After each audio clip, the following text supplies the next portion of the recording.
حضرت انس بن مالک رضی اللہ تعالیٰ عنہ فرماتے ہیں، حضور فرمانے لگے، اے میرے بیٹے انس، اگر تم سے ہو سکے تو صبح اس حال میں کرنا کہ تمہارے دل میں کسی کے لیے کھوٹ نہ ہو، کسی مسلمان کے لیے بغض نہ ہو، کسی صحیح العقیدہ کے لیے کوئی عداوت نہ ہو، اس حال میں صبح کرنا۔ اور اگلے لفظ حدیث کے یہ ہیں، انس یہ میری سنت ہے، اور جس نے میری سنت سے پیار کیا گویا اس نے مجھ سے پیار کیا۔ اس کا مطلب ہے خالی مسواک کرنا سنت نہیں، دل صاف کرنا بھی سنت ہے، خالی میٹھا کھا لینا سنت نہیں، خدوت مٹا دینا بھی سنت ہے، اور خالی یاد رکھنا، امامہ باندھنا سنت نہیں، صرف دماغ میں لوگوں کے لیے اچھا سوچنا بھی سنت ہے۔ اللہ تعالیٰ ہمیں نبی کی سنت پر چلنے کی توفیق عطا فرمائے تاکہ ہم اچھے اچھے کام کر سکیں، لوگوں کے کام آئے۔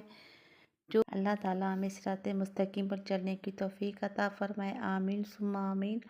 لوگوں کے دکھ درد میں برابر کے شریک ہوں اور ان کے کام آئے۔